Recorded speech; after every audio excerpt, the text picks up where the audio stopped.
all my people out there, all my viewers, all my listeners, all my followers. This is a platform I have called The Break Room.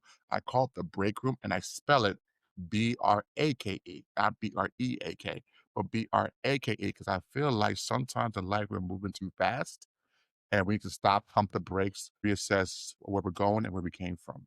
And where we came from is a great phrase to use right now because how would I say this? I have been looking for this person for eons, for decades. Yes, I'm old. I just turned 40 November, 2 months ago. And in at least 2 decades from high school beyond, I was like, where's Michelle? I wonder how she's doing. Where's Michelle? And kids out there, anybody under 30, the MySpace era, as dope as it was as far as going online, connecting with people, seeing social media, whatever, it wasn't as accessible today to find people. Yeah, if someone made a profile, maybe you can find them. If someone had a mi gente, maybe you can find them. But it's like you still had to sit down on the computer on your free time. You weren't mobile yet. So it wasn't like at your leisure throughout the years, at least from '03, '02 on, I would wonder, where's Michelle Gonzalez? Where is she? Is she okay? Sometimes in life, you have people who just drop off the face of the earth, just drop off the planet. You can't find them. You don't know what happened to them. You're wondering, the cynical party was wondering, are they okay? Are they safe? Are they all right? Whatever. Oh, and me, I watch a lot of ID, this channel, Discovery Network shows. So I would wonder, like, is she okay? Is she safe? Where is this beautiful human spirit that I remember with this big smile, with this curly hair bouncing in seventh, eighth grade, and she had the OG older sister who was rough and she was adorable, still is, by the way. And where is this young lady who was fascinating to me even then? And I know I'm rambling, but let me just say one more thing. Sometimes in life, life's moving so fast, you don't get the chance to appreciate things as it's happening. But for some things you do. And I remember being in my teens, 13 years old, 12, 13 years old. I remember saying to myself, this girl's special. I remember telling myself that, like, this girl's special. She makes me laugh. She is boisterous. She has a great smile. She's always positive. And I remember saying to myself, I should remember this person the rest of my life. I should hold on to this person. So you made an impression on me earlier on. And the person I'm talking about is my guest today. Her name is Michelle. So welcome, Michelle, to the break room. Hi, thank you for having me. I'm excited.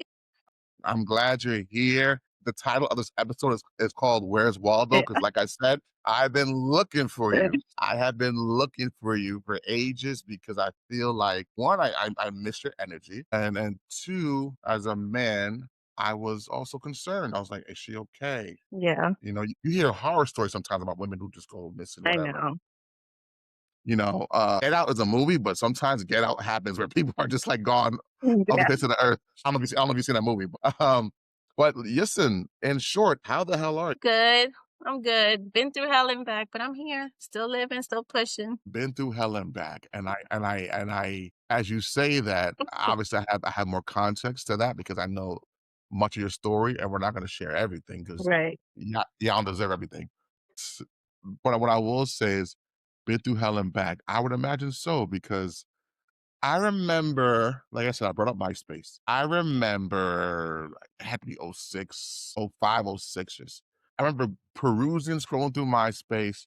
Somebody, whether it's Alex Gonzalez, shout out to you, Alex, if you're seeing this, Yeah. somebody had linked me to your profile. And I was like, oh, Yeah. oh. So I stopped creating my MySpace colors Yeah. and codes and stuff, and I stopped my song that I play, and I stopped my top 8 people. I disregarded that. I just went to your page. And I remember seeing you. We're like in our late teens, early 20s by this time. I remember seeing. Don't mind the background noise. My wife's making sofrito. I just got a big um, top for sofrito. I remember seeing you then, and the first word I thought when I saw you, remember, we're in our late teens, early 20s, 20s, yeah. early 20s by '06. The first word I had was, she looks mature. She looks mature Yeah. and she looks grown. And full disclosure, some men in general, they don't grow to their 30s, sometimes 40s. Sometimes our brain are still developing. We develop late. But I remember seeing you there and I was like, oh, she's still beautiful, but she looks grown there. Yeah. She she looks grown and she looks busy. She looks grown and she looks busy. and she looked like and by that time, I think you were already a mother. Yep, I had my first baby Yes. boy. Yeah, your first Mhm, baby. Alright. mhm. Who how old is he now? He's 20. 20, he'll be 21 this year. He'll be 21 this year. Mhm. So right, okay, that makes sense. So, I remember seeing you like, "Wow, she looks grown." And I'm like, and I said to myself, "I wonder where she's going." So, can you take me back? Well, you know what? Before you take me back to that point in time, can you take me back to transitioning from the Bronx to Rockland? What was that like for you? So transitioning from the Bronx to Rockland, it was a little I was young, so we moved out there, what, 99, I think it was, 98. So Mhm. we were still fairly young. It wasn't that hard to leave school, my schools back then and my friends because the friends I had are friends that I grew up with on my grandma's block. My grandmother lived in the same block for 30 something, 40 years. Where were you at? Because I used to live on Freeman Street. I used to live in, Pelham Parkway. Where were you at? She lived on 170th Street and, Townsend Avenue over by Mount Eden and, Man, you was there. yeah, I know where you were at. Oh, man. yeah, You made it so out. that's home right there, so because that's where we stayed at, we were always there, and so going to Rockland, every weekend we were in the city, so it was like we didn't miss a step. Good, good. Okay. Oh, good. You still had that cultural connection Oh, to yeah. your actual humble beginnings while also being in a new land and meeting new people. Were you able to embrace Rockland as a youth, or was it weird for you? So at first it was weird because we were like, "What the hell are we in the country? What the heck?" We're like, And if I remember correctly, were you by the 200 building? Where were you living by? Where were y'all living? I forget the name of the cross streets, but it was right on the corner. It was, the name of the street was It was not Flava or it Flava. wasn't Eckerson. I thought you lived in a No, it house was by near Eckerson. Eckerson. It was near So, Eckerson, I remember. yeah, Right. but it was, like, right I don't even know the street name anymore, Right, right. It's but, been a yeah, when while. we moved there, we were so like, at first we were upset, and we were like, "What is this?" We were happy that we got a house. My dad finally took us out the city, and out of the small apartments and bought us a house. So Mhm. that was nice, and then moving there, remember Courtney Chandler? She lived on the same block. No So kidding. yeah, she was our neighbor. So we became friends because she was from the city too. So Right, right. we connected together, and we were friends before we even started school. So No that was kidding. nice to have, start school with somebody that you know. Shout out to Courtney because she just had a baby Oh yeah, so cute. with James Jones, another classmate. So shout out to them both. That's interesting. But okay, so you moved, you're here now, and Mhm. like 98, 99, you're adjusting. Did you make friends inside the schools? Like I know you had the blog friends like Courtney and them. In school, so when I first started at Pomona, my first impression of anybody was Jessica Minogue. I love that girl. And so we were in history class. Shout out to Jess. I'm just sitting there, whatever, in my desk, and she comes to me, she goes, "Hey, my name is Jessica." So she was like, "Mhm." She introduced herself, and so she made me comfortable, and we connected, and I really appreciated that. And then I remember my first day in Pomona and at the cafeteria, I was sitting by myself, and then I remember a group of like people were coming up to me one by one. So I remember Antoine, I remember Girl, Lisa, Twan. I remember you. I was like, so it was pretty cool. It was pretty cool how welcoming everybody was. It's not like, people were like, "The new girl," "Don't talk to the new girl," kind of thing. It was pretty cool how welcoming. I'm had that experience because I would imagine some people go to a new school and they're standoffish or they Yeah. feel certain bad vibes and Mhm. whatnot. And I remember, as you said, Jessica's name, shout to Jessica.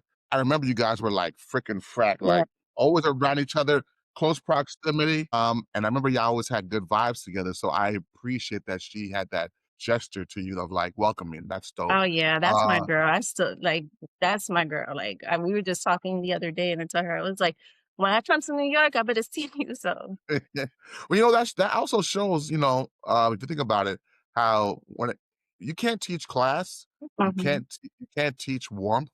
Some people just have it, Yeah. and I appreciate that she had it. I think you had it because, like I said, um, there is a perception of pretty privilege. So, you know, Some people can get snotty because they're Yeah. pretty and whatnot. And remember, you are a beautiful young lady coming to a new school from the Bronx. So you already have an edge to yourself. And you are, like I said, extremely beautiful. You have a nice, adorable smile. You got an older sister, and you have like this fun personality, this curly hair that's bouncing. You could have been like, fuck yeah, I'm I'm forced to be here. No, I no, that's I not didn't I me. didn't want to I didn't want to move up north, but you had a positive vibe to yourself. Yeah. Like I said, I remember thinking to myself then, like, oh snap, this person's positive off rip. I should acknowledge Mhm. that. I should acknowledge that. I should remember this Yeah. because not everybody's positive. So and, you know, some kids are cruel. They You know, are. They sure are. Even I mean, you my kids, I'd be like, they were like, "Mom, you need to go to the gym." I'm like, "Bro." oh man, you know this as a mother and as a father, yo, kids can be brutally honest. Mhm. It's just Yeah. like, "Really? That's how you feel? Shut the fuck." So, so, you know, I always appreciate that about you and your little ecosystem. Um, and throughout the years, I always, you know, appreciate you. But then maybe I don't know what it was. I don't know maybe if it was in late high school. I don't know what happened, but I guess I started to drift away and to find my own little mini social circles where like I just lost grip of certain people from junior high. I feel the same way too. I think once we all started hitting high school, we all started, finding our own little social groups and stuff like that. But I feel like where I started like separating a little bit was because I remember the Quest program. Remember they used to send people off to another school for a few hours in the daytime. No, that sounds a little familiar, but put me onto that. What was that program? So Quest? the program, so when I was in ninth grade, they almost held me back because my grades were like really bad. So Why were they bad? You was outside? I was making too many friends. You was really getting adjusted. So when I got my end of the year report card, they were like possibly held back, but here are your options. And they gave me options, and they brought out the Quest program. And so with the Quest program, they were like, "Well, you'll take the bus, and it'll take you to another building for a few hours." It was almost like what is it, a half night school kind of thing set up, Right, right, but in the right. daytime. So I did all my core classes there, and I had to do part of ninth grade in those core classes for those core classes just for the first few months of 10th grade. And I was able to Okay. catch up. And so because I did that, I really appreciate that program. I caught up by January, and so I was able to be back in my normal grade. And so So you weren't necessarily in the freshman center. Remember I was in the freshman center, but when we went to the main building, to main Ramapo, campus? yeah, main campus, I had to go in the morning, I had to go to another building, and then I would come in the afternoon and be at the main campus. And they would bus you? They would Yeah, bus you? They had yeah, but sometimes we would, ride with, remember Freddie Rodriguez? He would yeah? when he Y got his car, we would ride with him, flew you out. Yeah. By the way, sidebar, I'm glad you mentioned that. Shout out to anybody in high school who had a whip, who had a car. You were right? golden. I ain't on the bus. Darn, I got a Okay, car. right, yeah, yeah. You know, I'm thinking of someone else who you probably remember that I grew up with, lived in Gessner for a while. Eddie. I don't know if you remember Edison Young. Do you I remember do Edison? remember Eddie, yeah. Okay, so Mhm. Edison, he had to do a similar program. Yeah, he was in it with me. It was me, He was with him, you. Diana, Jessica. We were all in there. Like, yeah, Okay, so I remember him telling me I yeah, gotta do this program, blah blah blah yeah, blah blah blah. yeah. We That had so so y'all were in much this. fun. Yeah, we had so much fun being there because it was smaller classes and we were all together in our classes. And so it was so nice. It was so fun. Uh, I really uh, and, appreciated it. and y'all probably had like a little bonding moment, like we all wild Yeah, out. So we got to we were all we in got it together. Yeah. we got to lock in because we all wild out. Yeah, yeah. I remember back then. Not 'cause remember, I grew up with Edison because he grew up on my block. He was in Gessner, his building, and I was in this building called Union Gardens, but it was on the same street. Mhm. So, you know, we were neighbors pretty much. And so all throughout my adolescence, I was with him. And then, like I told you, there was a blip where I didn't see certain people no more. Yeah. So I'm like, It where's was a Eddie? big group. There were a lot of us in there, and everybody that I went in there, I became really close friends with. So I became really close with Freddie, Diana. Like we were all like always hanging out. Like we hung out a lot together. And Good, good. yeah, it was a good program. And the teachers were pretty cool too. They Cool. were really laid back, and it was a Quest program. So that's what it was called. I don't know why I thought it was called Job Corps, but it was Quest. it was Quest, Okay. yeah.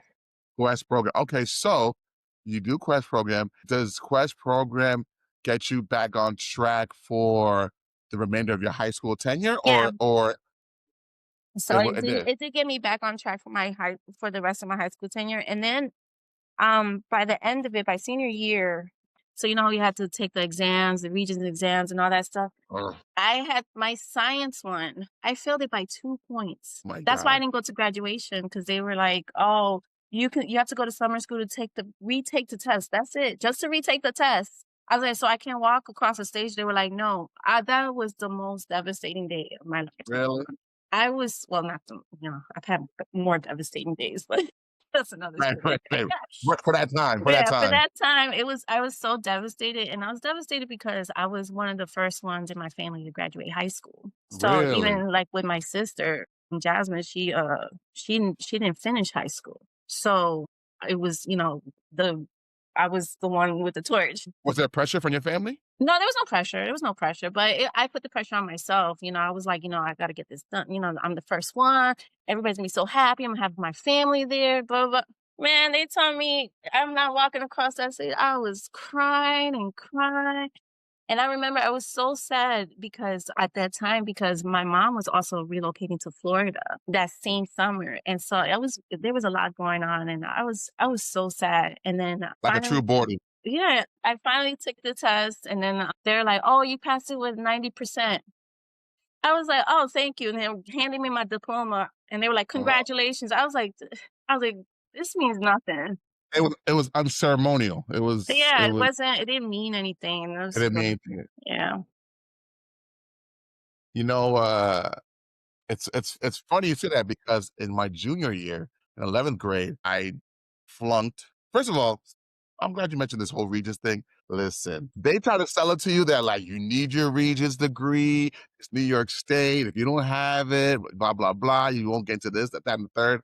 It's all bullshit. It I'm is, sorry. it It's is. all it doesn't mean nothing. And I flunked my sequential math in the grade Regents, and I remember them telling me they told me the same thing in junior year. They're like, "Yo, you need to go come back in August and take the Oh, test. You can come to classes in July if you want to prep, or just come in August and take the test." Sure enough, just bypassed summer school, just came in August, and I don't remember if I passed it. I don't remember. yeah, I don't remember. it was ridiculous. I think I don't that was remember. unfair how they rob people from an experience like that because, not only you're robbing me and my family from the experience, but the experience that I was having with everybody that I went to school with, starting from 8th grade and up, like everybody that was graduating, and I wanted to be there too. But, Right, right. but Yeah, my oldest, she went through that in last year, well, 2 years ago, she went through that. She had to graduate in August. Similar experience, similar experience. Well, she made it. She graduated, and they had to do it summer school or the graduation at Lehman High School. Well, not Lehman High School. I forgot what school that was, but it was in the Bronx. But yeah, I can imagine was it embarrassment or was it just like, "Oh, shucks," it was just more disappointment than embarrassment. Like, I wasn't embarrassed because I was more angry. I'm like, "For 2 points, I can't you oh, serious? You're telling me I can't walk across the stage with there should be a everybody over there should 2 be a points?" curve. Yeah, Yeah, there should be a curve exactly. for that, and, like, let her go, let her go. Yeah. Oh, that's whack, and Grandpa, you suck at that.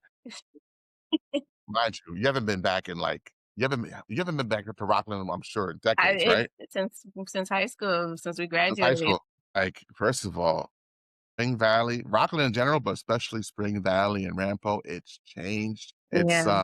It's a lot more, and I'm live on camera, so I have to be careful on my words. It's a lot more, damn, I I can't use that word. I can But imagine. I've been looking it up.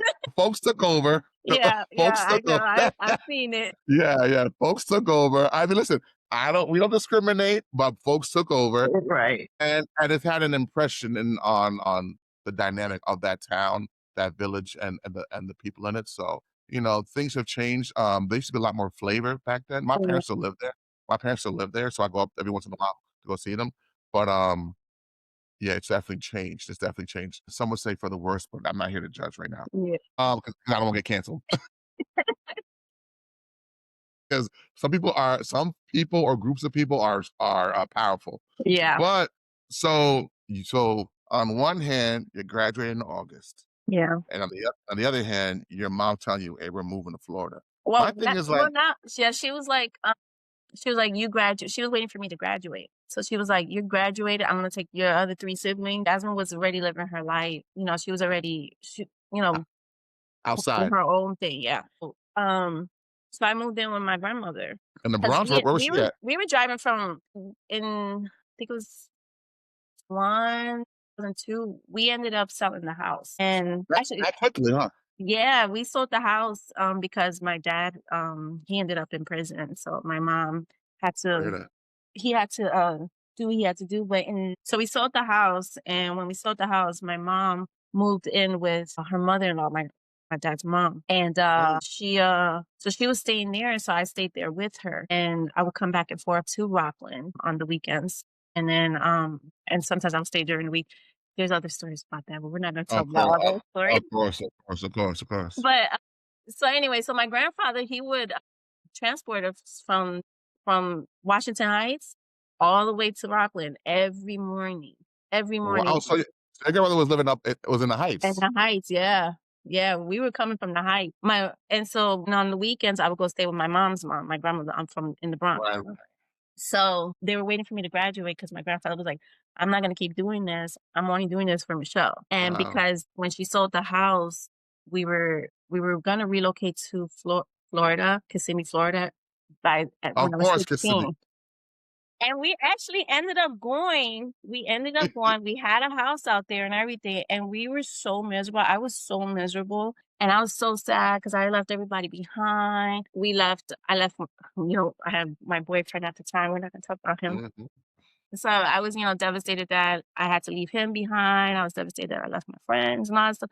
So my mom was like, "You know what? We're going back. We're going back to New York." And so we stayed. We were in Kissimmee probably maybe a week or two, and Mhm. she was like, I can't see my girls miserable like this, and my boy Yeah. like that." So we went back, and then when we went back, we had to move in with family, and staying with family Mm. was a little rough, but you know what? I stayed with other people too. Yeah, yeah. I won't talk about that. Wow. Like, first of all, my wife's from Dykeman. She's from right above the Heights. She's from Yep. Dykeman. So she, she's from that area. Man, you've been a nomad growing up. You've been moving around a lot Oh, yeah. Oh, yeah. from place to place, town Mhm. to town. How does that much movement affect or influence you? And so it affected me because, going from school to school is, having to make new friends. I'm shy. So if I'm starting a new place, my face turns red, I get flustered, I get nervous. So having to experience that over and over again, it's like, I gotta do this again. And, I got Yeah. comfortable in an area with my high school friends. And, I got comfortable there. I got comfortable in my life. And because I didn't have to do that over and over again. And so that's why my grandfather committed to keeping me going around the pole because he was like, "We're not doing this anymore." And he was like, "You're gonna finish high school and I'll take you every day." And sure enough, 6 a.m. every day, it'll be Wow. I'm downstairs. Yo, shout out to your grandparents Yeah. for committing that to you, Oh, to give you yes. to make us committing to your stability. Yeah. Oh, yeah. That took some dedication, especially for, like, viejos to be Yeah. doing this for Yeah. to be Yeah. d hey, that is I salute to them. I know he told me he passed away during COVID, so Yeah. Missed him a so lot. my condolences.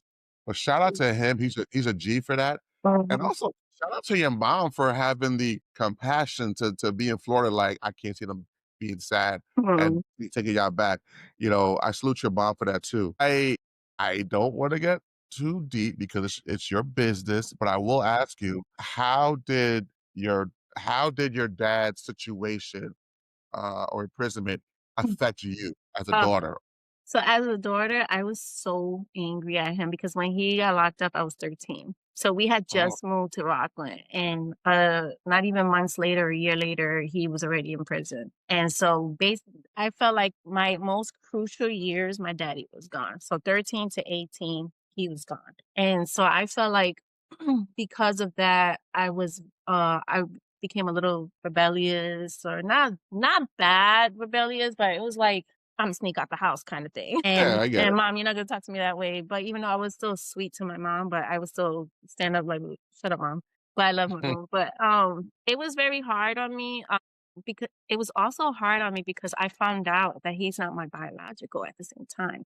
Senior, I found out he wasn't my biological dad, and How Go ahead, go ahead, go ahead. I was like, "You guys are lying." But, it's crazy because there were family members that would hint it to me, and I'm the lightest one out of my siblings. So, I'm just like, I would be like, "Mom, how come I'm the whitest one out of all my siblings? Why is my hair this color? And blah, blah, blah. How come my hair doesn't look like my siblings?"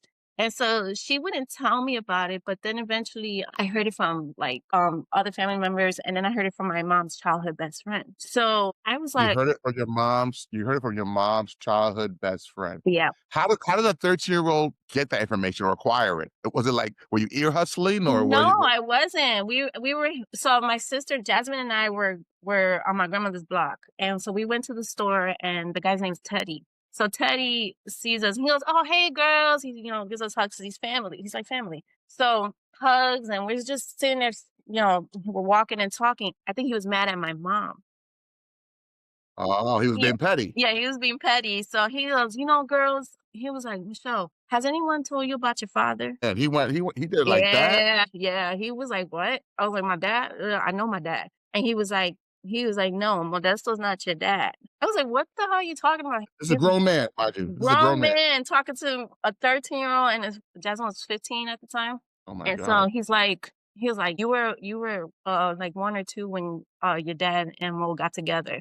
I was like, I knew it. I cried a little bit, and I was like, I knew it because my titi Annette, she was drunk one day, and she's just hanging out. She's like, "Oh, I remember when Madeline met Mo. You girls were little." I was like, "Titi, what are you talking about? We were little." You know, we were zygotes. Yeah, she tried, she retracted it back, but, Mhm, there were, like I said, family members were trying to tell me, but without, getting themselves in trouble. And mhm, so they would just say, "Oh, Mo's not your dad," and stuff like that. Or, mm, "You have a different dad. I heard you had a different dad." And I'm like, I ignored all those things until Teddy mm. said something. And I never brought it up to my mom until, uh probably 8 years, 7 years ago Wait, that I knew. what was that like? That Well, I di conversation? I so my daughter, because my kids know. So my daughter, one day we're hanging out, we're at Jasmine's apartment in New York, we were visiting, and my daughter goes, "Mama, how come you didn't tell mommy about her dad?" Oh I shit. was so embarrassed. And I was like, "Angelica, shut up." And so she goes, "No." She was like, "Mama, tell mommy about her dad. How come you won't tell her?" And so then I had to, face There you it. go, kids being kids again. Oh, yeah. So I had to face it to her because I was afraid to ask her because I didn't want her to have to be embarrassed or lie about it. So then Yeah, she told me, she was like, she told me the story, and she told me that he didn't wanna have anything to do with me. So the last time he saw me, she said I was maybe 3 or 4, and biological. yeah, my biological dad, and so he basically disowned me. He had a second family, it turned out. So, yeah, That's like so it's a lot, but, I do wish that I could find him. The only reason why I wanna find him is because I want to face him and be like, "You missed out," kinda thing, but I have my daddy. I love my dad. That's my morenito dominicano. yeah, right. So I love No my doubt. dad, and, he's the one More that than raised me, and he's my entire life has been. he's your father. Yep, He's your father. yep, so yeah. Wow. Again, kids being kids with a mouth. Oh, yeah. But there's this your mom's friend from the block who Oh, that was so messed being up. That was he so messed up. and you know what? It also proves that dudes be gossiping. Yeah, Dudes be gossiping yeah. He was and so dudes are petty.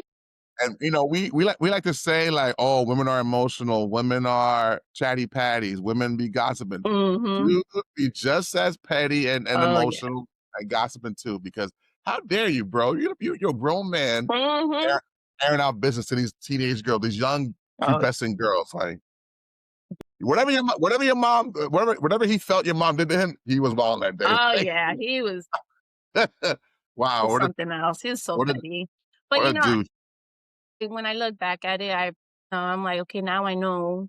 And, like, damn, like, I look at my children, I'm like, "I wonder if you look like my dad," kinda thing, or, "I wonder if you take after him." And I asked my mom, I'm like, "Do any of my boys look like my biological?"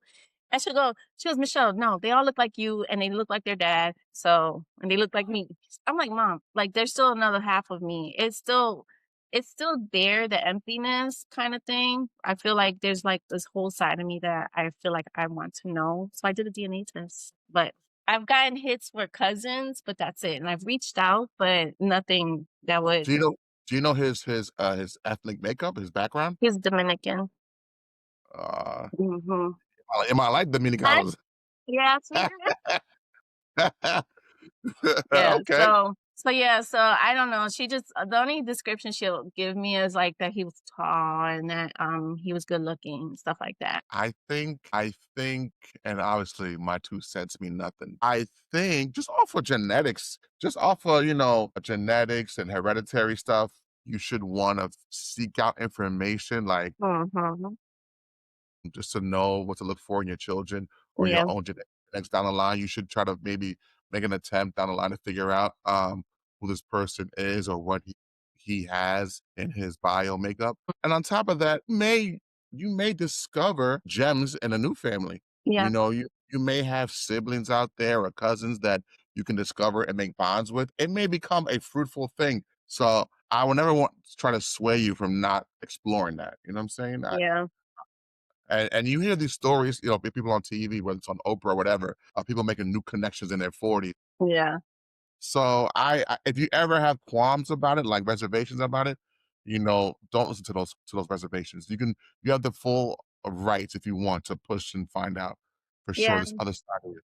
Well, I did the Uh, when I did the ancestry, DNA thing, I was able to, it was I feel like I was hitting a dead end with my biological dad side, but mhm. I was able to go through, like, my mom's side of the family, and I went back 6 generations on my mom's side. On Kidding. my grandfather's lineage, I went 5 generations back, and I was in it, and I was like, "Oh my god," calling my mom, "Mom, you know that our great-grandparents this and that." It was really fun to do. Yeah, I'm on ancestry.com too, and I definitely met, like, distant cousins, like, "Oh, okay, okay," and then I'm like, "Okay, I have a plug in Boston, I Yeah. have a plug in Georgia, Right.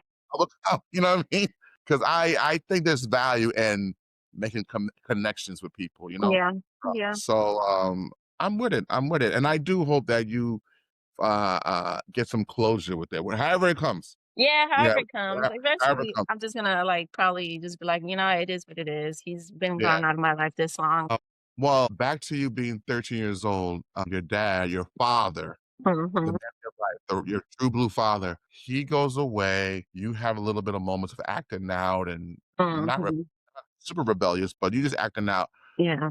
And in the time since, have you had any conversation with your dad about that moment in time for you? Oh, Or yeah. how I mean, not in person. I did write him a letter when I was, 15 or 16.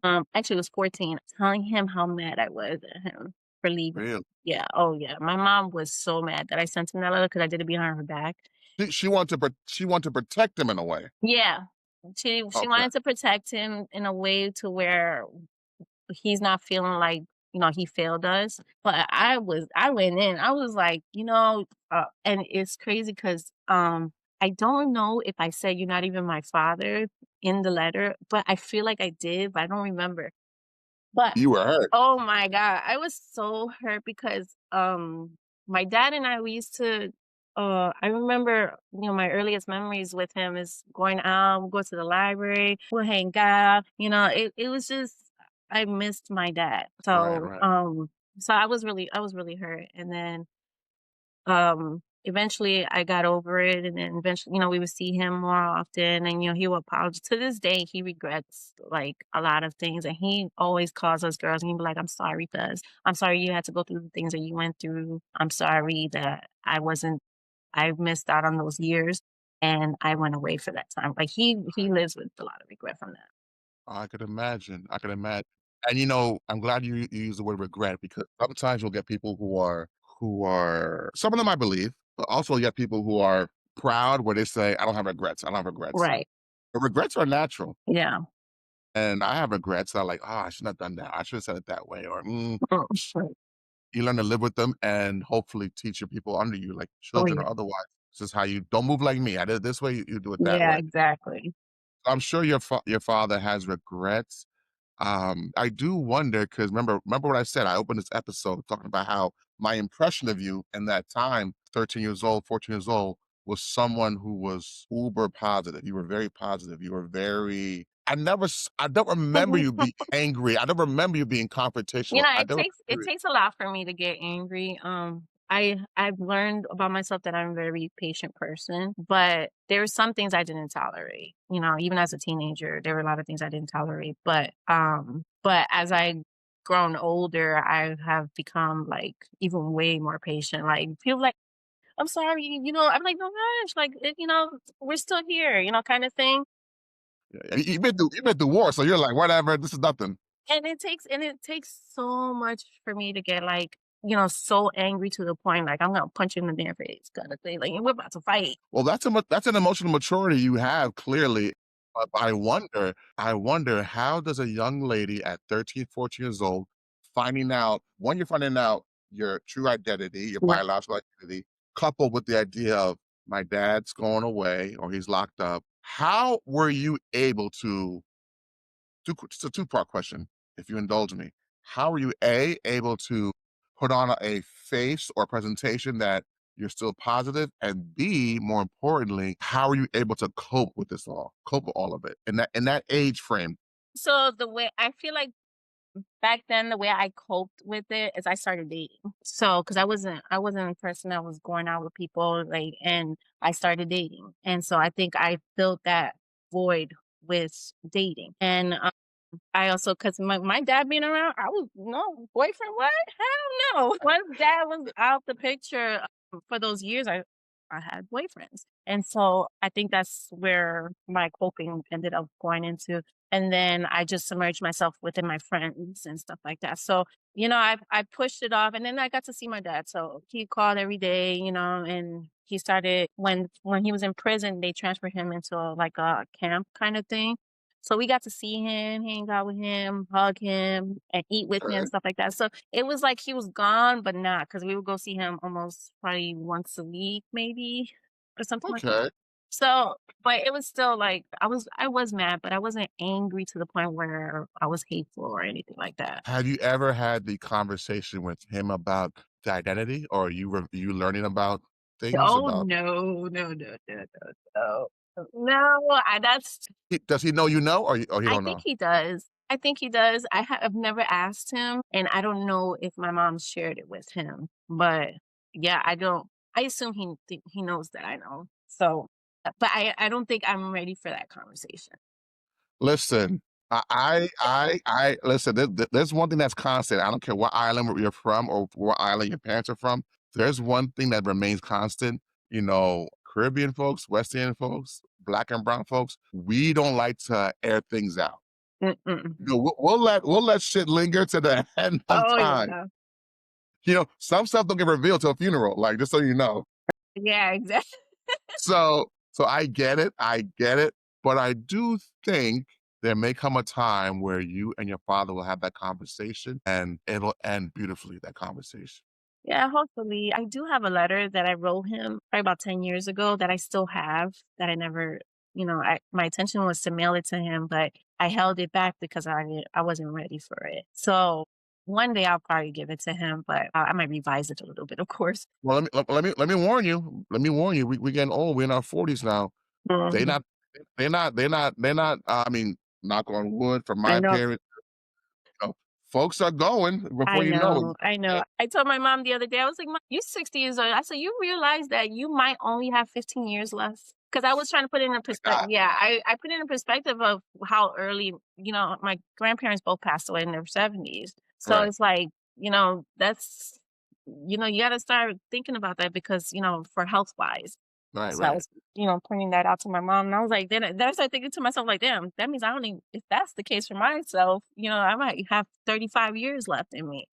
Right, right. So I willing. mhm, God willing. But I understand, you know, your father, you know, he broke your heart when he went away like that. yeah. But I do also salute him for taking on the responsibility of you with love, it seems like. Yeah. It sounds like, Oh, yeah. and not and from what I understand, not making you feel different. Did he, I don't Oh, think he no, he made you feel. never made me feel different. I was his little chela, his princess. I'm still his princess to this day. Like, he calls all his girls princess, so for him to still call me that at my age, I'm like, I know my daddy loves me. Right, So, right, right. Shout out to him. Shout out to both your parents. yeah, my mom's Uh, awesome. shout yeah, shout out to both of you and your grandparents. Oh, yeah. But, so one last thing about your adolescence, about your teenage years. You said you were dating in your father's absence. Can I ask this question? It's a macro question. It's not micro. It's Okay. on a big scale. Given who you were back then, what I mean by that is, like I said, you were young, beautiful, vibrant young lady. Were guys good to you or were they weird to you? What were boys like to you at that time? Um, there's some that were weird to me, but there's some that were good to me. Uh, Yeah, the ones that were good to me, I really appreciate them because they were a big part of my life, and right. I will never forget them. I'm not gonna say names, but I do appreciate them, and they uh they had a big impact in my life because even after I stopped dating those guys, they I still carried them with me in my early 20s. And it got to the point where even my ex-husband would get like jealous of them, but I'm like, I'm not even talking to these guys anymore. Right, Like that right, was right. my past before you. Yeah. Right, right, right. Well, dudes could be territorial Mm, and jealous. I'm guilty too. But I asked because, just talking to you now and thinking about that time, I remember being in Pomona and later on Rampo where dating back then, it felt so innocent at times. I teach now, just so you know, I teach now. mhm, I teach middle school as well, mm, but I teach mhm, special ed. I teach autism. So there's not really a social situation like what we had. But mhm. I try to tell all my colleagues because now that we're 40, I'm the OG. I Right. got coll I got colleagues who are 20 years old, 25, who don't know nothing about writing letters. They don't know nothing about writing letters, Right. love letters. They know Leaving nothing little love about. letters in the Yeah. lockers. They know nothing about that experience. They still texting. And mind you, sidebar, I don't know if your sons do this or your daughter does this.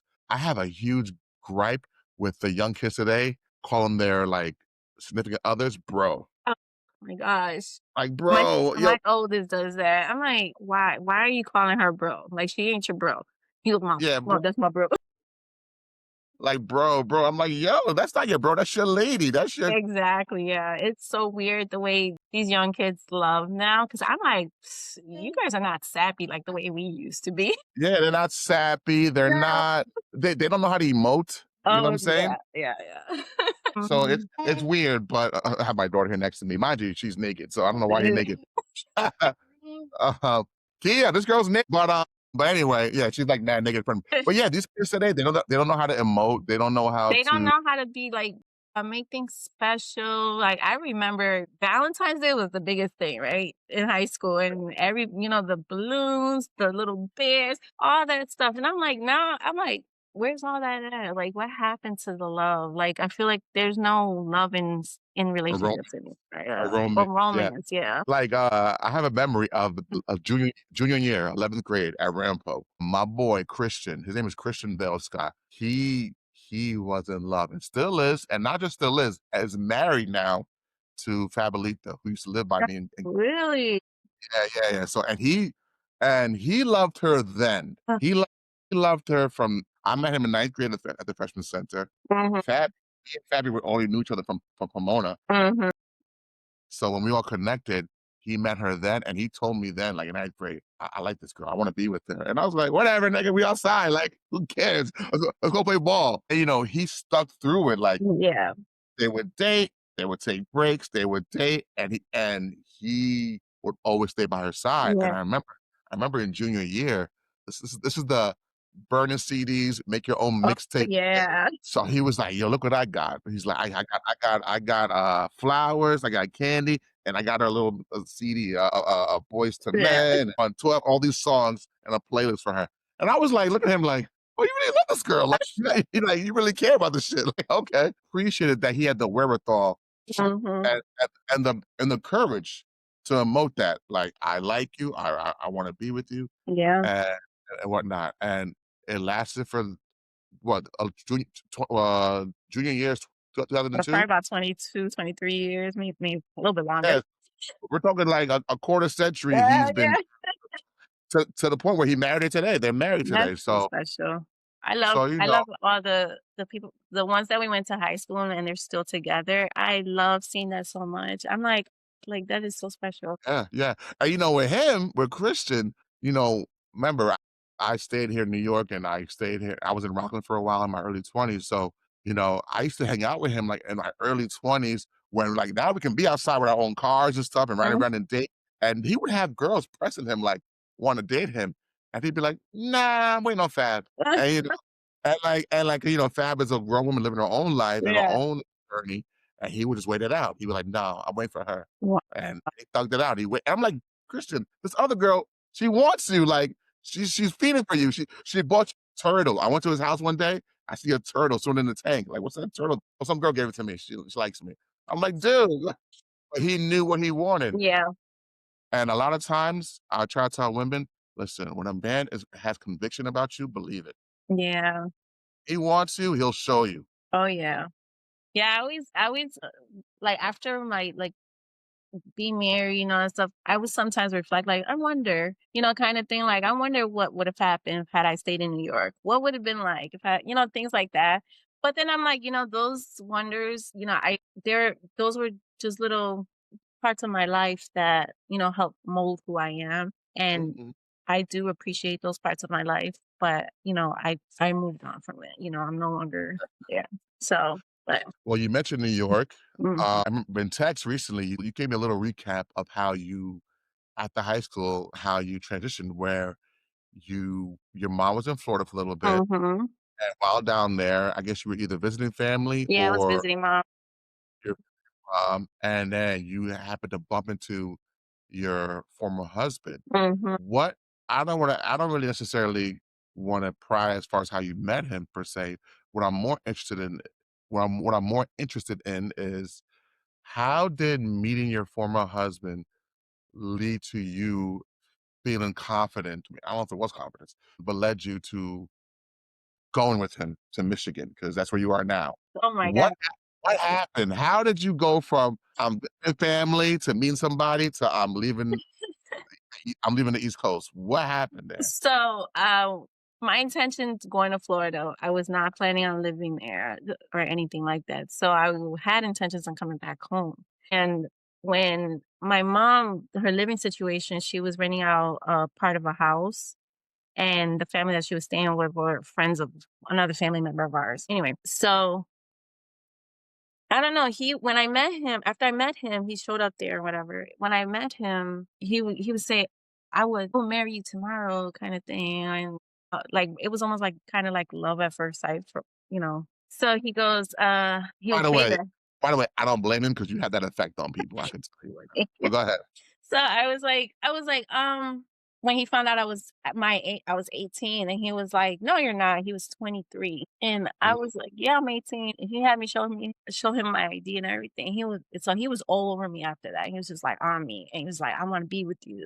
And he was about to relocate to Florida because eventually I was like, it might not be so bad for me to stay in Florida. Mm, But I still was drawn to going back home too. Like I was like very adamant about it. I was like, I'm going home. Like I'm going back to my city. I don't like this Florida life. It's nice and warm, but I do not like Florida. right. So he kept me there longer because he wanted to be with me. He was like, I'm gonna move here. So we were seeing each other while I was out there. And come because I went in November. So come April or May the following year, 2004, he moved all his stuff down from Michigan because he was from Michigan. So he ended up moving all his stuff down, and we were staying there. He asked my dad. My dad was freshly out of from prison. He asked my Mm. dad for my hand in marriage. Like I think it was like a month into my dad being at home, and my dad's Off like, the rip. yes, and he was like, "Oh, my dead body gonna marry my daughter," and he was like he just started, Dominicans talk, they talk real fast, so he was just doing that. Yeah, so he went in, he was going in on him, and then he mad, my brothers were mad too. They were like, "You're not marrying my daughter, my sister." And I was like, "What?" Like, I was so mad, and I'm like, "He's doing things the proper way, he's trying to get your blessing, and you guys are against it." And he tried to break up with me, and he was like, "I can't do this. Your family's crazy and all that stuff." And I was like, You're not marrying. If you get married, it's not my family you're marrying, it's me." But it Mhm. happened so fast, and I was Yeah. like so in love with him, but everything was like moving too fast. Right, right. And I was like, "I'll come to you." I said, "But you gotta pick me up in New York so I can get my stuff." Uh, Wow. he bought my plane ticket to New York, and I go to my abuela's house, and I was like, "Abuela, yo me voy." And she was like, "What?" She was flipped out too, and I was like, I'm leaving. I'm going to Yache. Michigan." And then I went to go visit abuelo, and he was like, "What do you mean you're leaving me? Don't leave me. Oh my God." I felt so bad. My heart was like so torn, and I should have seen that, like, the feelings I was getting leaving, it was like, okay, I should have taken a step back, but I didn't because I was 18. I was 19 at the time, and, Mhm. young and in love kinda thing, so Right. Damn near a Romeo and Juliet situation. yeah, so we he picked me up in New York, and then he brought me to Michigan. I've been here since. Was your father home when this happened, or Oh, was he yeah, still he was home, and I was he was like, home? I'm going back home. I'm going back to Abuela's house. Was there anyone from your New York life or from your Florida life who was, like, supporting you, like, "Go ahead," like, or they all were against it? Everybody was against it. Even his side of the family was like, "What do you mean you're getting married? Like, you just met this girl." And so Oh, wow. everybody was like, they were like, "You're So too both young." sides. Yeah, we were getting, well, I was hearing it mostly from my side. I wasn't hearing it so much from his side, but eventually I learned what they were saying. Right, right. Wow, wow.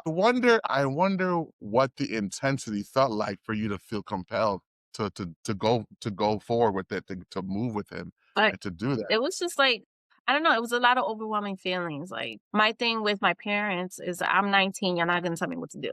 My dad, Mm, I'm like, "You just got back home and you're not telling me what to do. You've been gone," kind of thing. right, right. So, and then with my grandparents, my abuelo was a little, he was like, he was sad, but he's like, "You're grown. I'm not gonna stop you," kind of thing. Even one of my childhood friends, I remember I had all my stuff leaving my grandmother's house.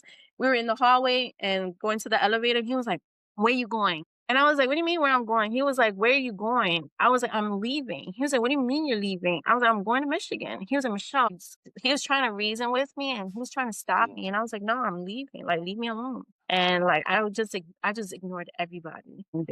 Everybody was trying to pull me away from each area, and I just blocked it all out. Have you ever spoken to that person again, that childhood friend? I spoke to him, maybe the last time I spoke to him was in 2008. And, he was like, "I tried to stop you." He was like, "Why didn't you listen to me?" He was like, "You abandoned all of us."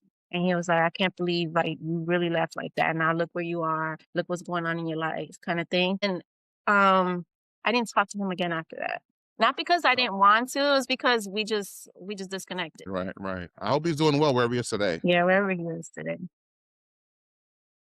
Wow, I could just see it like a movie, just the intensity of you just going forward like that so fast. Oh, yeah. It happened I really w fast. so he gets your ticket, you fly out to Michigan. He actually picked me, we drove to Michigan from New York.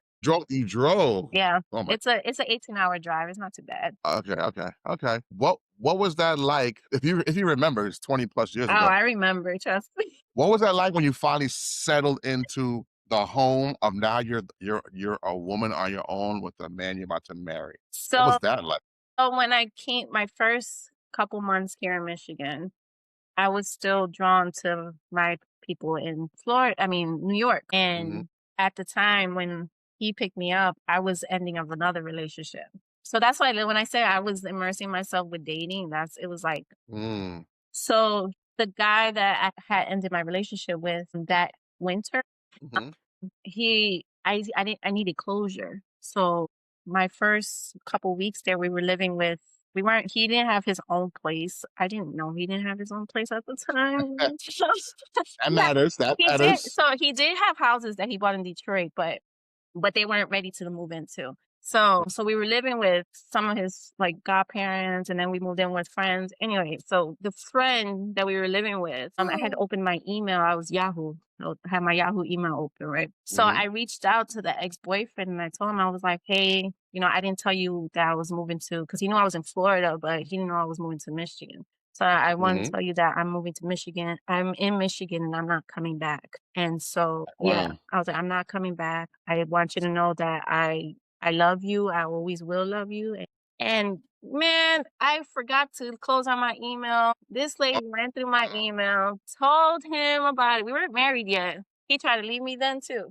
Wow. And yeah, I was like, Oh my I god. had to explain myself. And, I told, I thought he would be a little bit more understanding of, my closure. I yeah, No, he was like, that's not right. You lied. It was bad. Like we almost didn't get married because of it. I mean, listen, I mean, I do wonder, and we're jumping ahead here, but I do wonder if your former husband recognizes how not just y'all were kids, but you especially were a kid. Is there any context to that? Like, does he understand that? So That he like, he he used to say, "I became your father," kind of thing. I finished raising you, kind of thing. So he did have that understanding that I was much younger than him, and I still had that young mentality. And okay, so he would say, "Your dad was gone, and I rescued you from your family." No, no, the hell you didn't. that's a little He egotistical, is very, very egotistic. Yes, a very. little bit, a little bit. So Interesting. yeah. I do wonder initially, but going back to Florida, what attracted you to him? I do wonder that. I am curious about that. Like, what was it about him? Uh, so his whole demeanor, like he came in there when I first saw him, he I don't know, when I first saw him, he was very handsome. He was very handsome back then. Damn, He bro. has his days. He was very handsome, very young, fresh out the military. So Okay, he was very okay. buff and stuff like that. So and then I loved his skin color. So like I still find his skin color very attractive. And his eyes, I really so it was just, his looks were really nice, and then the way he, like, immersed himself on me and how much, like, he embraced me, and was like, "Oh my god, like, I love you so much," and it was like at first I was a little like, "What? What? Like, that's so weird that you just met me kinda thing," but he was Right. like, "Oh my god, I need to have you. You need to be my wife." So, Mhm, mhm. I think that's where the attraction came, like, he would even before we dated, he would get jealous that I was about to go on a date with somebody else, or I was on the phone with somebody else. He would be like, Real. "No, you're mine, you're mine, you're mine," kind of thing. So So, he was persistent. He was persistent. mhm. Yes, Yeah, he yeah. was. I think folks say they have a phrase for that. They call it love bombing. I don't know. I'm not too well versed in the You language know today. what? I do agree with that. I don't know if he knew that that's what he was doing, or he actually did know he was doing, or if he was also later on. I've learned that he was also filling a void too. So Oh yeah. Okay. he was seeking for companionship at his age, and he wanted a wife. He didn't want a girlfriend. He wanted a wife. So Mm. that's what he was looking for. You know, as you said that, it's very important that you teach your children this, as I do mine, that our journeys define or at least aid in how we learn to love. And if we're not given the proper tools to see love, to recognize love, and to act upon it, we may look for love anywhere. Yeah, You know, yeah. and it's very important that we give our kids the tools to love properly and to also command respect properly. Oh yeah, Yeah, so, like you mentioned, he had his own journey that made him look for a wife early. yeah. Maybe I'm not really religious, I'm spiritual more than religious, but I will say that I do feel bad that other people, even people who have hurt us before, I feel bad that they went through trauma, Mm. because their trauma bled into our lives and Oh then it yeah, messed us up. yeah, You know what I'm saying? There's been times where I was like, "Why the fuck are you making my life hell?" But I'm like, "Okay, well, you went through hell." yeah. You went through hell and you weren't given certain tools. As I haven't, where no one's perfect here. I'm not perfect either. Mhm. And it affects how we connect. It affects how we value people in our lives and affects how we value ourselves. Hindsight's 2020, you know? Yeah. But so this is the time where I am looking for you. You know, the same time as you're giving your goodbye letter, which I'm sure to your ex-boyfriend, that was tough to read, like, "I'm not coming back." Yeah.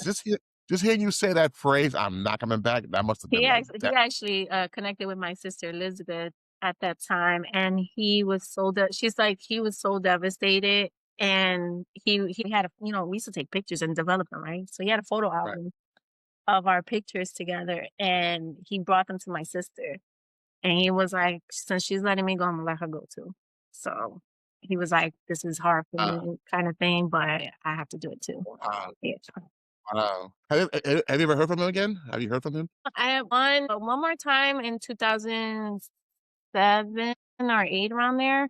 I did talk to him, but I would tell it was like I kept telling him like I was like, "I don't know why I keep wanting to reach out to you," but and it was because I was going through a lot in my relationship at that time. So I would go on social media, like I would pop in and out. Like I wouldn't stay on it, so I would pop in and out to like I Mhm. would check up on him, see what he's up to. And one time that I did that, we connected, and so I was talking to him on the phone. As a matter of fact, I did see him in New York in 2008 Mm. briefly, and we were just like we were sitting there with each other and talking, and I was like, "I can't do this. I'm sitting here with my 2 boys, and my husband's back in Michigan, and I'm sitting here like, this we I can't do this." Like, that was my closure that day, Mhm. Closure. you know? Yeah, sometimes, I do wonder because I do wonder, is there value in closure? In other words, is there value in seeing someone for one last time and airing things out? I Or think I think it's good for some people. I don't think it's for everybody. I know for me, I do value closure. There are a lot of unspoken things that I would like to go back to bring up from my past with when Mhm. I was a teenager and stuff like that, but I don't think I would take that step because I'm like, time has passed kind of thing, and it's like, there's no sense of bringing up old things that, everybody has moved on from. But for some reason, I keep having these like lingering thoughts, and I'm like, why am I like that? And I always think that I'm like that because I'm grown, like mentally, I'm like very mature and whatever, but there's still a time where I feel like I am still mentally stuck in some areas of my part of me that Really? has been stunted because of how early I got married. Like, I wasn't able to finish processing my teenage years. Right, right. So I feel like because of that, there's some things that still linger, but they're going away. So, Yeah, I mean, because externally, you grew up fast. mhm, You physically grew up fast. You moved on your own to a whole other mhm. state in the Midwest. You had kids early. You were a young mom. You were 20 when you My had your first. 20 years old, 19 pregnant. I got married at 19. My birthday was March. So we got married December. March, I turned 20, had my baby. So it was back nonstop. I remember you texted me. You had 4 kids by 24. Yep. Mhm. Yeah. So you externally grew up fast, Yeah, I had to grow up fast. and and and I could see how and going through some people call it playing house. We're playing house. We're Yeah. together. We're playing. I would say you were not playing house. You were actually making a house, making a home, Mhm. but it was so young and so fast that it happened. I have wondered, you kind of alluded to it just now. I do wonder, were there some things that you were robbed of as your adolescence or your youth that you didn't get to experience or learn? You know what I'm saying?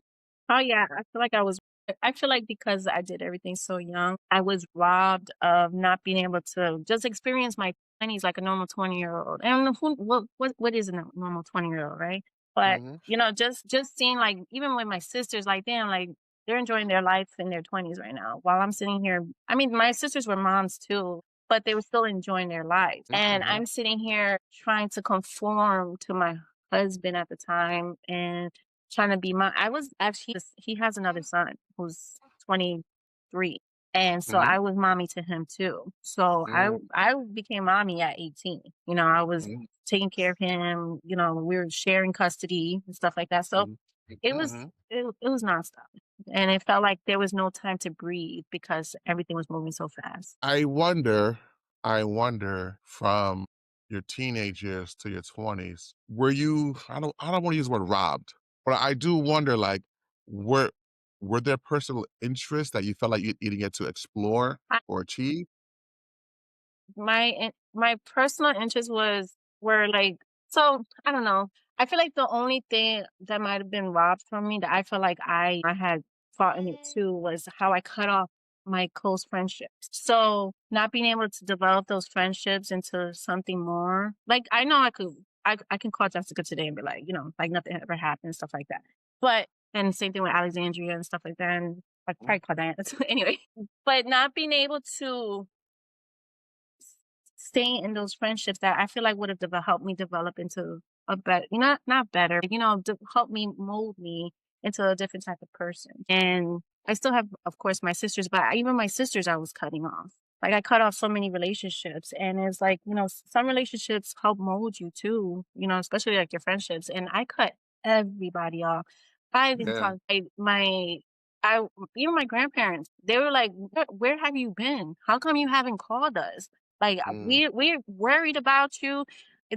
I will go a year without talking to anybody, and it's because I was conforming to my husband. mhm, He used to use the like I think I told you this that he would use the Bible like wives submit unto your husbands, cleave unto your husbands. So mm. I thought I was doing because we were in church and stuff like that. So thought I was doing the right thing, but it turned out I was miserable. I was so miserable, and I was so Oh, sad. So it was a lot. sorry to hear that. I'm sorry to hear that.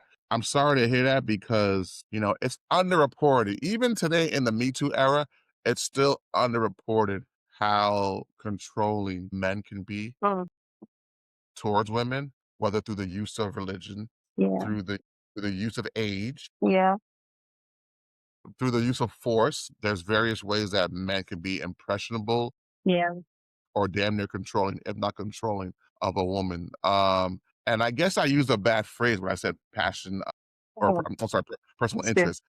I meant to use the word passion. So in other words, Uh, like nah, I didn't have any. No, I didn't get to that point in my life. So that, and that to me is kind of the robbery, yeah, because real quick, let me tell you, as a young man, I grew up with a father and grandfather who were musicians. yeah. So I grew up in a house full of music, instruments, my dad playing all night long. I was sneaking and plugging his keyboard and play. And I then later on caught the bug of music. And I always told myself, somehow, some way, music will be my life forever as a Mhm, cat. And today I have a project I'm working on, like, that I'll tell you about off air. It's hopefully gonna be fruitful for me. mhm, But music has always been something in my life where it's like, this is a passion. And I remember in high school, a classmate of ours, his name is Franz, Filipino cat. mhm, He was also a music head, and he was able to, through the support of his parents, be an intern at 19, 20 years old at a high school at Def Jam, and he was able to like then turn that into a career. So he was able to have a passion in high school or junior or promoting really, and then little by little use that passion to eventually have a career. right. And I always admire that, like, he got to live a passion. He got to live out a career Mhm. or journey through his passion. So when I use the word robbery earlier with you, I feel like, damn, I don't even know if Michelle was given the opportunity to discover a passion in her 20s. Nope. You know what I'm saying? I sure wasn't. I didn't know I was a mom and I was a wife. That's it. That was it. I was in college, but I was in college in a way that he pursued me into. Well, I was pre-pharmacy. So, because I wanted to be a forensic scientist or whatever. But he was like, but that was, he was like, oh, that's not realistic, blah, blah, blah. And he was like, why don't you look into something else? I love biology. I love the sciences. And so he was like, well, why don't we pursue? Because we were both going to do pharmacy. By 2008, I was like, I don't want to do this. Like, this is not what I want. And that was the first time I think I ever thought like this is not what I want kind of thing. And as far as a career goes, and I never explored anything else after that until I was in my 30s. One day, God willing, there might be young ladies watching this feed. Well, young folks in general, because I want young men to heed these words too. What's it like when you're with somebody who's older than you, who's, for lack of better words, controlling or making choices on your behalf? Mhm. What's it like, if at all, disagreeing with that person? What is that like? It What is was that like? it was intense. It was like I almost became a yes woman. kind of thing, like, because saying no, that I don't want to do that, was a fight or an argument, or, I'm not supportive and I'm not this. And it's like, it was almost like I couldn't have my own mind and my mind had to be his mind. Mm, And like, even to like this day, he would say, I want your mind. So kind of mm, thing. wow, And yeah. And so he was like, I don't care about looks or anything. I want your mind and I want your soul kind of thing. But it was like, who am I? How can I make my own choices? How is it that I can't make a choice without you not being supportive of me? I'm always supportive of you, even if I disagree. But right, it became a lie. It was very overwhelming over the years. wow, And it was almost like, do I make this phone call to my mom? Well, Alan might not like it because he's mad, kind of thing. It might bother him. Or if I talk to my grandfather too long, it might bother him. But that's my grandfather. That's my second right, daddy. And it's just little decisions like that that I ended up conforming to. That's why I cut people off in my 20s, because he didn't even like me having friends. He didn't like me wow, having my friends from high school. Didn't like that I would talk to them. The last person that I spoke to over the years before I reconnected with everybody was Diana Kreppel. It's like, she was mhm, the last one, and that was back in 2008. I spoke to her, and I was telling her about what was going on in my life and stuff like that. He did not like that I was talking to her. He was like, he was just like, "Those are your people from your past. You don't need those friends," kind of. And I listened, and I was just like, "Okay, I'm cutting everybody off," kind of thing. even female friends, even Even female. female friends, he had an issue with. I remember you tell I mean, I don't wanna this is very personal, but I remember you even gave me a tidbit of how, like, even even your identity was an issue. Oh, yeah. Oh, yeah.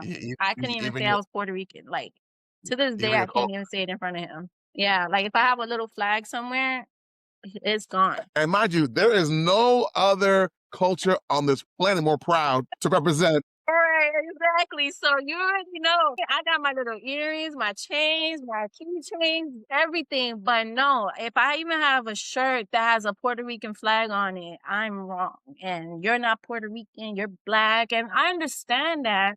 But this is my culture. This is what I Yeah, of grew up with. course. My So grandparents are from the island. Like, this is you're who I both. am. You're both, first of all. Yeah. You're both you don't have it don't have to be mutually exclusive. You are Yeah. both, Right. and there's beauty in both, you know what I'm saying? My daughter just bust her ass behind me, but that's okay. But yeah, you're both, and there's beauty in both. So, I'm sorry, she must have really bust her ass, 'cause I heard a boom. I don't know if you heard that boom. But she's alright, sorry. But yeah, there's beauty in both, and I feel like that was a clear example. When I read that text, that was a clear example of like, "Oh, snap." The control was It strong. was really strong. It was really strong, and then when I point out, "Oh, you're controlling," he'd be like, "No, you're controlling." It was almost like he would deflect it back onto me, and it was like, "I'm trying to tell you what I view you as right now, and you're not listening to me. I'm always listening to you, but when it comes to me, it's like, who cares about what you think and feel?" That's what it felt like, so. Yikes. Damn. I feel terrible that he was that controlling of you, because I feel like I said, it robbed you of you figuring out who you are Mhm. independent of him and what could have been. Damn, before my daughter bust my ass, I had a good question for you, but now I lost it. But it's all good. Oh wow. Okay. So you are at this time with him, going through the grind of being a mom, a wife. You say you weren't happy, obviously. You say you Mm-mm. were not happy. Why would you remain? Why would you stay? What was going on with you? Being comfortable, I guess.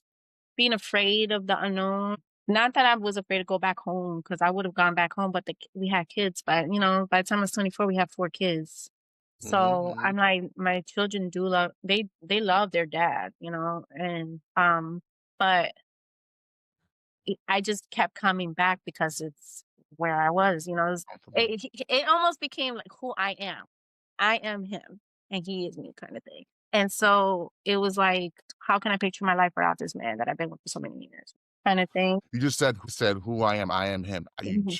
You just triggered what I wanted to ask you and say to you. Really is what I wanted to say to you more than a question. So I watched this show for years back in the day, called Breaking Bad. I'm sure you've heard of it. Breaking Mhm. Bad. It was a very popular show on AMC. And the creator of that show, Vince Gilligan, he has a new show out. It's on Apple TV. It's Mhm. called Pluribus is Latin for of many one or of one.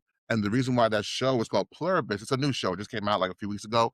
It's like first season's like 8 episodes, so it's a brand new show. But in Pluribus, the storyline or the concept is a writer, a young writer. She's like in her 40s or 50s, an author. She lives in New Mexico, I think, or somewhere in the Southwest. An event happens around the world where uh, a virus plagues the planet, and it's a extracurricular virus, so it comes from outer space. And what happens in this with the virus is it makes the whole planet more or less. There's only like 14 survivors, but it Mm, makes the whole planet become one hive yeah. mind, Okay. one mind, where in other words, before we were all individual people. You're Puerto Rican, I'm so and so, Mhm. you are short, I'm tall, you like apples, I like oranges.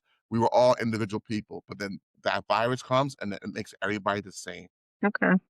They all share one hive mind. Okay. And the point of the show is the main character. Oh, also a hive mind, they're all pleasant. They're all nice. They don't get angry. They're all helpful all day Mhm. long, and they all capitulate to the Right. people who survive, Well, who didn't get infected. But it's with a catch. They want to eventually turn those 14 survivors in around the world to the hive mind also. So the whole point of the show is the main character, Carol, she talks to the people who are hive minded and they all talk as we. We think this, Carol, we think that. mm, No matter who she meets, they all speak as one. We. And the whole point of the show is Carol gets frustrated, the main character, because Carol's like, you cannot convince me to join you guys because free will matters. mhm. I like being angry. Yeah. I like to drink. I like arguing. You know what I mean? Mhm. I like being wrong. I like some days not being helpful. You know what I'm Right. saying? And I like being an individual. Yeah. I don't want to join your clan where I'll be thinking just like you on every single thing. Yeah. You know what I mean? Free will is important. Even if I make the wrong choice, at least it was my choice to make. Mhm. You know? And I think when I think back and listen to your journey, I think for a long time you were kind of robbed of free will. Oh, yeah. You know Definitely. what I'm saying? So you were part of a hive mind where it's what I say goes. You know, forensic scientists, no, you're gonna do pharmacy Mhm. and the third. And I feel like your story for young ladies out there, especially, is that you should never sacrifice free will. Never ever, because you end up, I'm not gonna speak for everybody, but for me, there's like I'm learning myself again. I'm learning to love myself again. And I lost so much of that in my 20s and my early 30s that it's like, damn, like I wonder what kind of person I love the person I am now, but I wonder how much more I could love how I am. And so I live with regrets, but I don't at the same time. Like it's a lot. It was a lot going. It was I'm coming up Yeah, for fresh air now. yeah, you are. And you know, like I said, we won't go deep into all the minutia and Mm, details because it's not for public consumption. But what I will say is, I remember when I in the recent weeks I saw you online again, and I'm like, oh my god, okay. I jumped for joy, like yo. And you know what? Not even just that. Not even just that. Like I said, we brought up Alex earlier. Rest in peace, because Alex lost her mother last year. Alexandra, she lost her mother last year. So Yeah, me I and Alex, know. I spoke to her. My heart I feel breaks for her. I feel Alex, if you hear this, we are still thinking about you and Yes. condolences to you and But your she's going family. on a year now. Yeah, it's going on a year now, pretty much. And me and her reconnected recently, and we were talking. And I had asked, I don't know how you came up. I don't know how, but she also let me know, like, oh, you know, I spoke to Michelle not too long. I said, what? Yeah, I said, we who? connected with her last year. So every once in a while, my family, they'll still stay connected with some most people I was close with. Like even Mhm. Courtney, we were in Florida for my mom's 60th, and I had invited her out and stuff like that because Oh, that's beautiful. she's still family, kind of thing. Of course. And so with Alex, it's the same thing. Like we had the same last name in high school, with the same last Right, name. right, We're like right. sisters. So she was my bestie too. My mom was like, "Oh, Alexandria was asking about you," or one of my sisters, somebody was saying that. I was like, yeah, I found her on Pinterest under my sister and stuff like that. So I text her on Pinterest, and then we exchanged phone numbers, and we've just been, we'll chat every once in a while. So Good, good. And so when she mentioned that she reconnected with you, I was like, jumped up like by Christmas. And again, like I said, I have a very morbid mind. Mhm. My first thought was like, okay, she's alive and she's well. I'm that morbid. I'm that guy. I'm sorry. But then, when we reconnected and I followed you on socials and vice versa, I saw a pretty emotional video of you like packing up Oh, and yeah. moving Mhm. on with your life. And the same maturity I saw from MySpace 20 years ago, I saw it there, but with like, dare I say, beautiful battle scars on your face. Beautiful battle scars on your face. Cause I could see, obviously there's physical weight, like I have a table behind me that's heavy. It's marble table. Yeah. Things can be, you got, sometimes there's weight you can feel, go to the gym, lift the Mhm. weights, but sometimes it's an emotional weight Mhm. that you could just see on someone like they went through something. Oh, yeah. Oh, yeah. They carried a lot throughout the years. Oh, yeah. I almost saw you in that video, like, displaying that weight, and as you were driving off, flushing that weight almost. Oh, yeah. Oh, yeah. Yeah. And I myself seeing that video, I'm not ashamed to say I got emotional, like, "Fuck, like, I wonder what that's about." Yeah. But I also said to myself, "Glass half full, she's moving on." Oh, yeah. I, 20 years, 20 for 22 years of being with him on and off. Like, we've been divorced longer than we were married. So, we divorced in 2010, but we were still holding on, to each other, and every time we would separate, try to move on, we come back every time. It was always a cycle that we kept getting into, and up to last year, like, we were doing good for a little bit, for maybe 7 years. Now I told you we started our own business, stuff like that. Like, Mhm. the kids are homeschooled. We were putting them in competitions, fighting competitions. Oh, We that's were other good. doing good. Mhm, One day he goes, "I'm tired of this." He started doing this depression thing where I'm feeling people in church be like, "How you doing, brother?" He'd be like, "I'm suicide." I'm like, "Why are you like, what's wrong with your life that is mhm, making you so miserable?" And so up to 2024, I was like, I don't want to do this. Don't want to mhm, do this. He planned a trip to Maine for the family, and I didn't go. I was like, "I'm not going." And he was like, "What do you mm, mean you're not going?" "I'm not going. I'm sorry, I'm not going." And I kept my 7-year-old with me. My baby's staying with me too. He he was the family was devastated because it was the first trip in years that we took without mommy. They took mm, without mom. And so it was sad, but at the same time, it was a time where I was finding peace. I was mhm, like, this is so peaceful to not have to conform, to be a yes woman and do what I want. And I finally was able to say no to him. And that same year I ended up getting my own job because, it got to the point where he was like, my contribution to the business isn't enough. And it was enough. It was more than enough. But I got my job, which I'm still with my job, and I love my job. I make good money there. mhm. And we ended up getting back together that same year when they came back. And he tried to make me quit. And I was like, I'm not quitting. I'm not. Right. Like, no. And then this past year, we were still in our relationship. And then one day he told me, we have two houses. He's like, go to the other house. I'm like, what? He's like, I need you to go to the other house. I was like, no, like, what the hell? Anyway, he said me I go to the other house anyways. So I'm there and I'm like, okay, can I come back home now? No. Okay. Mm, I ask again, can I come back home now? No. The kids are going back and forth between us. mm, Anyway, finally he shuts down, cuts all communication off with me. And mm, then I took that as an opportunity to be able to start looking at me and not worrying about him. And mhm, so in that opportunity, I was like, I'm sitting in this house and the house is not finished. It's like there's open walls, wires everywhere. I hate the house because it carries so much misery in it. It does carry good memories, but there's so much misery in that house. mm, And I was sitting in this house and I'm crying. I remember crying. I'm just like, why am I going through this? Why am I allowing this to happen to me? And when is it going to be enough? And finally, the day before Thanksgiving, no, that week, I applied to where I'm at right now and I got approved the same day.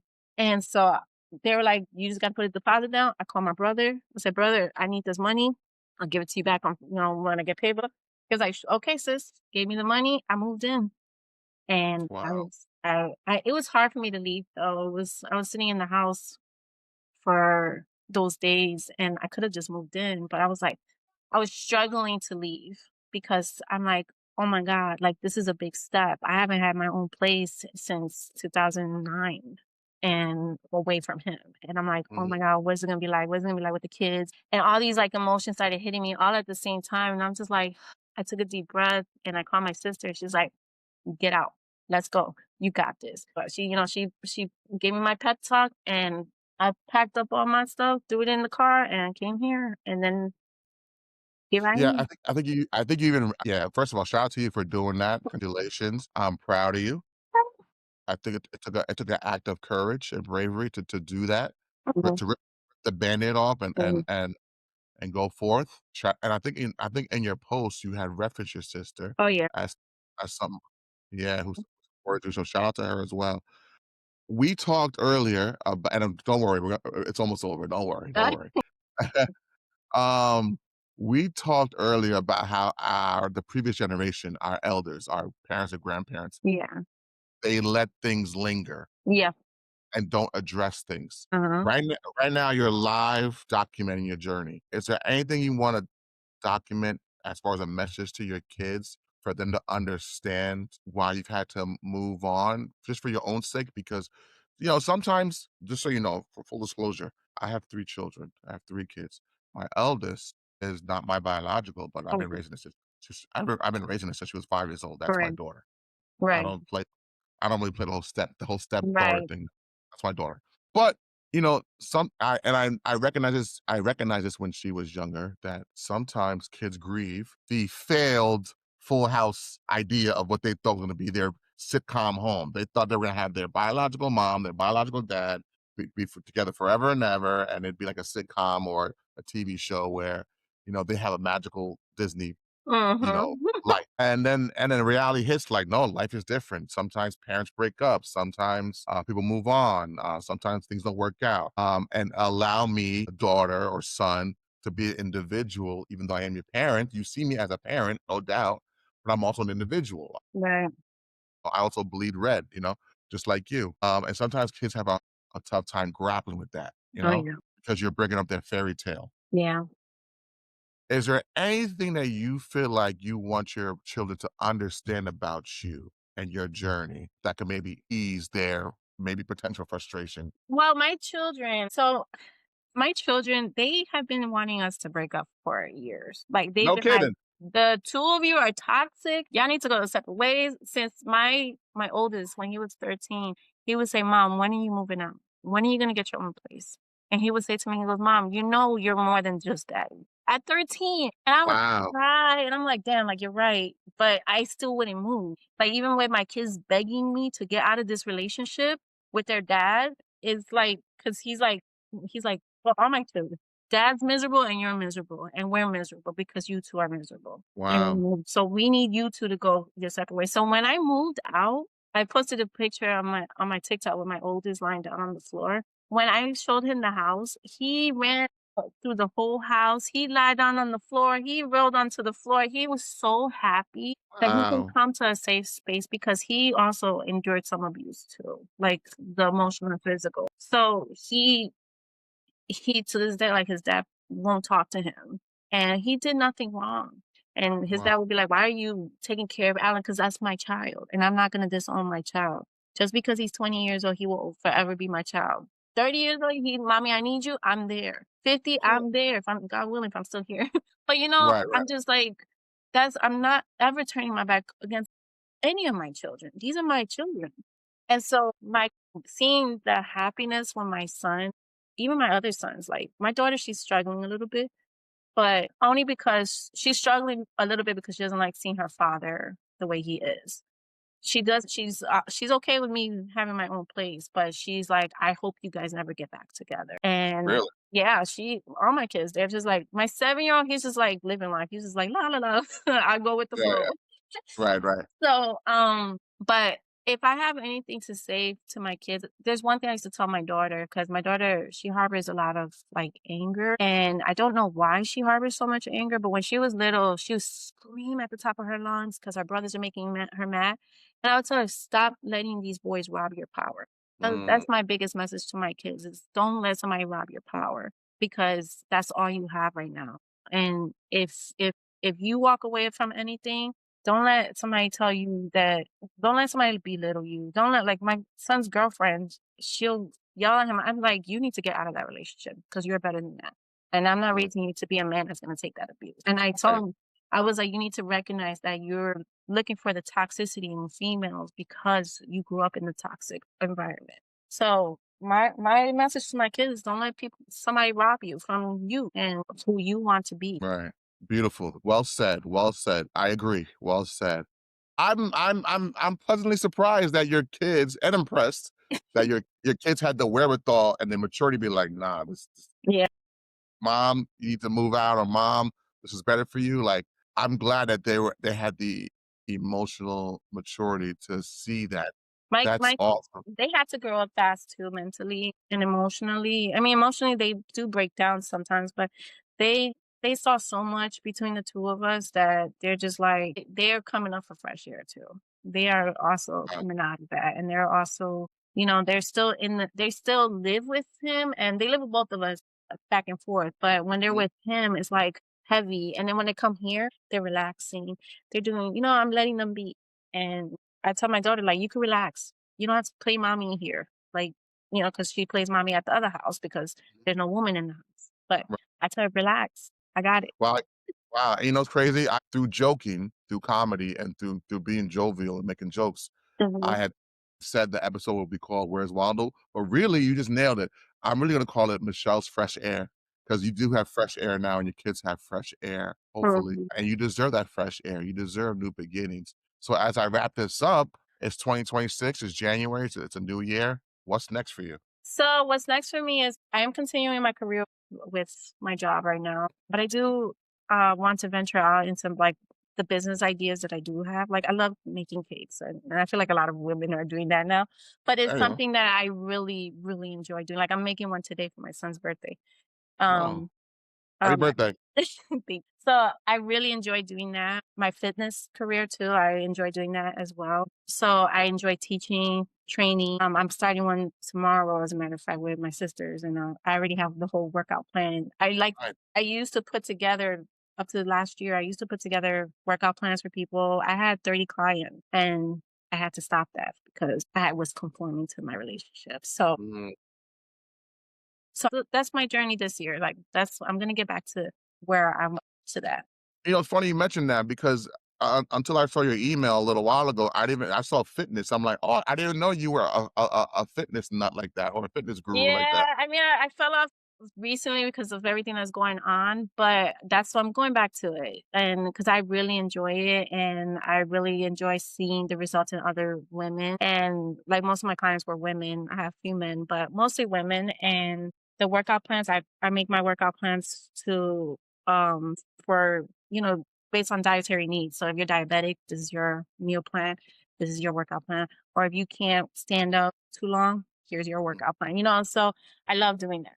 And it's something that I'm going to continue. I just gotta get myself back into it. Hey, I'm rooting for you. Good luck. I respect that. Me personally, as you're saying this, I have to grapple with the idea that I gotta get back on my fitness game.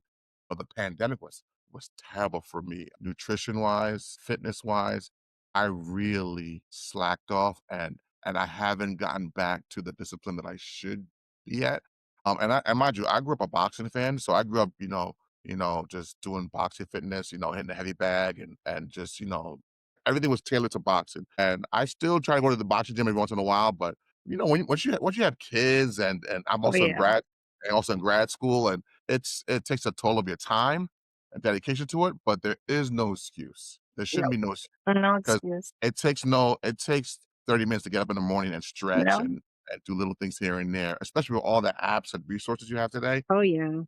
So I will hold myself accountable, especially hearing you speak about your journey with fitness. So I will put some time to that, and I ask you to hold me accountable. Okay, you know I will. Hold me accountable when it comes to my dietary, nutrition, and my actual fitness. I ask you to hold me accountable. Man, this was Yeah, great. you say boxing. My kids, we were boxing for a while. My son Alex won the Golden Glove No here in kidding. Detroit. Yeah, last year here in Detroit, he won the Golden Gloves, and my son Alan, he did second place. So he almost got it, but he was second place. Just to even be in it and to no. Yeah. No, I respect that. I respect that's dope. That's I remember you told me also, your kids used to do taekwondo. Oh yeah, I'm a blue belt in Taekwondo. You're a blue belt in taekwondo. When did you learn? Out there in Michigan? Yeah, in Michigan we started. So my ex husband's a third degree black belt. So at Oh, first I was like, I got to do this, but it was actually fun. So it was really fun. No one would want to fight me because I kick too hard. yeah, yeah. So these grown women talking about no, no, I'm good. Oh So my god. I didn't even know that about you. I didn't I know you told me your kids were, yeah. participating. I didn't know you were a blue belt. So, do you enjoy the fitness? Obviously you do, but do you Mhm. enjoy the fitness slash grind of the discipline of martial arts? Do you like it? Do I you do like it. The discipline is really awesome. The fitness is also is really nice. And then the competitions, we would go to competitions. That was even a different experience to be able to go to these competitions across the country and to and cross train with other schools and to teach them what we know. It was a really good experience. And I if I could go back into going into taekwondo, I would. So we've even dabbled in jujitsu and Muay Thai, like all of it. so in other words, people shouldn't just run up on you then. People shouldn't Don't mess with me. You might just do you find yourself, because now we're gonna get in our martial arts bag. Because like I said, I'm a big boxing fan growing up. I watched boxing all my life. I boxed a little bit in gyms and stuff. Do you find yourself having muscle memory, of certain like movements? Like, do you find yourself like if someone put their arm on you or someone on you, could you Oh, yeah, hit I'm gonna yourself? react. I yeah. My son the other day, my oldest, he comes up to me, he kicks me on my side. I said, "Boy, I went, kicked him right back in the chest." You know how to react. Yo, I didn't know you were a martial artist. Yes, yes, yes. Man, I respect that. That's awesome. That's You. Yeah, it's fun. It's really fun. I really enjoy it. It's the only hard part about it is finding women my age in it. There are not a lot of women that fight competing. Like, I don't like doing, like, the forms, like, the martial arts form. I don't like doing that portion. I do like the fighting portion of it, and there are not many women that do it. Yeah, I'm not the biggest, MMA/UFC fan, but I remember back in her heyday when Ronda Rousey was popping, like, she was all over the place, like, fighting and stuff. Mhm. I remember learning about her mother, and her mother was, like, a taekwondo champion in the '80s. Oh, yeah. She medaled or something like that, so, that was always interesting to me, like, I like to see women, in particular, pick up either a martial art, boxing, or at least get fit, because I feel like life for women is just that much graver. Yeah. There's a safety concern, and there's a lot of predators out there and weird dudes out there, weird people in general. And I feel like it's almost like women I would encourage women to be fit and to be ready to defend yourself because Mhm. this world is unforgiving, Oh, yeah. you know?